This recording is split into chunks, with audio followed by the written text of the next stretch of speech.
정부가 추경안에 민생회복 소비 쿠폰 등 현금성 지원을 포함하자 국민의힘은 이재명 당선 축하금 추경이라며 포퓰리즘 정치의 본격적인 서막이라고 주장했습니다. 대통령 당선 축하 파티 열듯이 돈을 마구 뿌리는 정치 추경으로 보이는 것이고, 전체 추경의 절반에 달하는 예산이 현금 살포에 투입되면 집값이 오르고 물가가 폭등할 수 있다는 겁니다.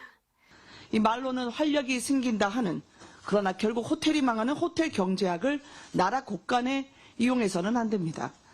그러면서 추경을 하려면 자영업자와 취약계층을 위해 집중적으로 지원해야 한다고 지적했습니다. 반면 더불어민주당은 소비 쿠폰은 내수를 활성화하고 취약계층과 자영업자에게는 생활 안정에 도움이 되는 조치라며 추경안 심사에 속도를 내겠다고 강조했습니다. 내수가 침체돼 민생이 어려운데 지켜만 보는 게 정치의 역할입니까? 그러면서 윤석열 정부는 내수 침체 상황을 진작하기 위해 무엇을 해왔느냐며 건전재정을 입으로만 외치면서 건전재정도 제대로 되지 않았다고 지적했습니다.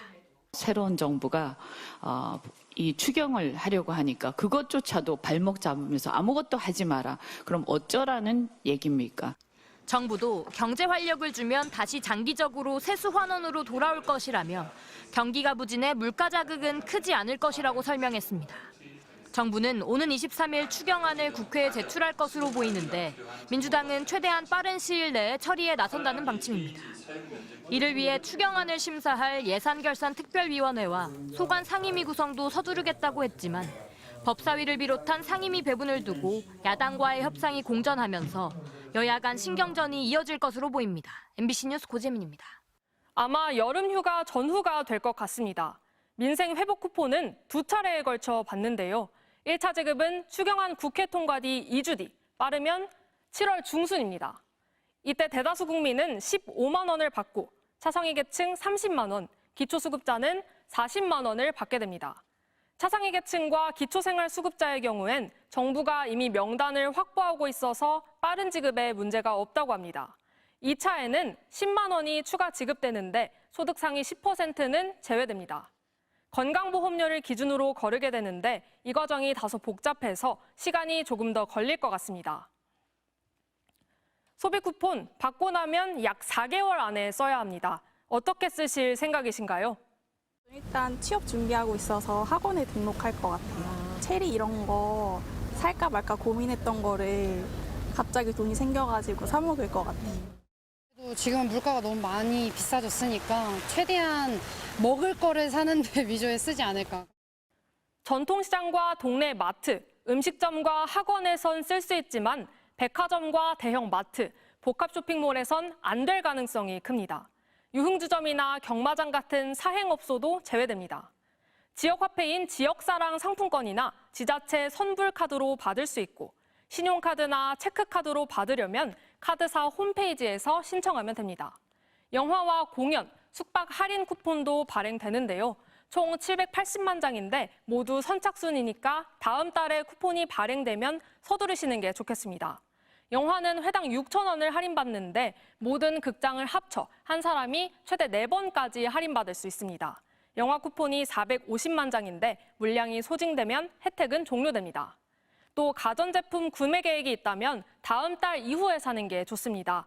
냉장고와 에어컨, 세탁기와 TV 등 11개 품목, 소비 효율이 1등급인 제품에 대해 결제금의 10%, 금액으론 최대 30만 원까지 환급받을 수 있습니다. 가전 할인은 240만 명 선착순입니다. MBC 뉴스 이지입니다.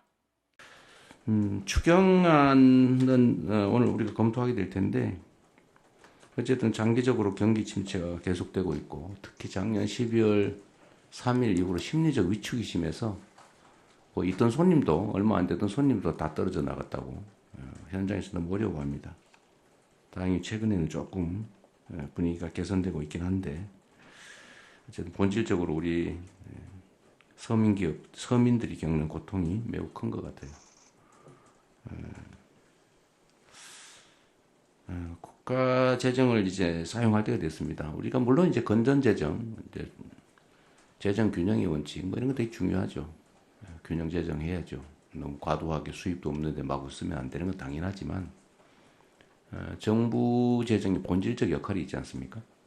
정부 재정은 민간이 과열되면 억제하고 민간이 너무 과도하게 침체되면 부양해야 되는데 지금은 너무 침체가 심해서 정부의 역할이 필요할 때라는 생각이 들어요. 그래서 추경을 좀 더 해야 되겠다는 생각이고 추경의 내용이 이제 문제인데 아마 감론을박이 있을 겁니다. 또 의견은 다 다를 수 있죠. 이걸 어디다 집행할 거냐. 뭐 예를 들면 어떤 게 더 경기 진작에 도움이 되냐. 현금 지원은 별로다. 뭐 차라리 건설 경기 부양이 낫다. 뭐 의견들은 다양할 수 있습니다. 또 누구에게 지원하는 게 맞느냐. 근데 이것도 역시 생각은 다를 수 있지만 이제 제도의 취지에 따라 좀 차이가 있을 거예요. 그래서 저는 이번 추경안에 이제 두 가지 핵심 요소가 있다. 하나는 일단은 경기 진작 요소가 좀 중요하죠. 두 번째는 이 경기 진작 과정에서 국민들이 혜택을 보게 되는데 일부 국민들이 또는 정부가 누가 더 많이 혜택을 보게 하는 게 맞느냐.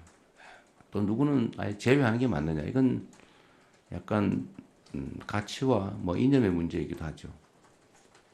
그런데 저는 그런 생각을 합니다.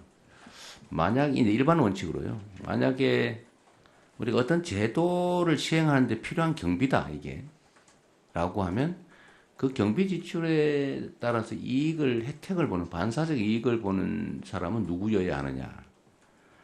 그건 가난한 사람이어야 하느냐. 아니면 세금을 많이 내는 부자여야 하느냐.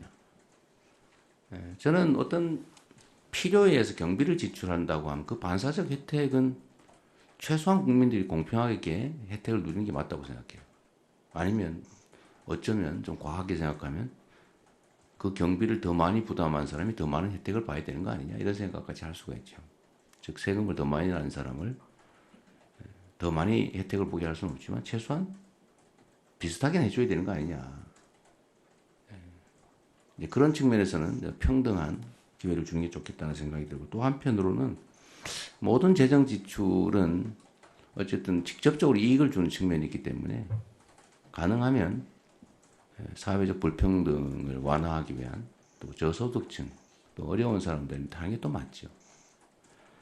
그 두 가지 양면이 동시에 있는 것 같습니다. 그래서 이번에는 그 두 가지를 적절히 배합을 해서 일부는 소득 지원 측면에서는 저소득층 또는 소비 승수가 높은 저소득층에게 또는 그 외에 경기 진작 목표의 측면에서는 공평하게 또 그 한편으로는 소비 승수를 좀 더 고려하는 그런 쪽으로 하면 좋겠다는 생각을 했는데 기재부나 관련 부처에서 이런 점들을 잘 고려해 주신 것 같습니다.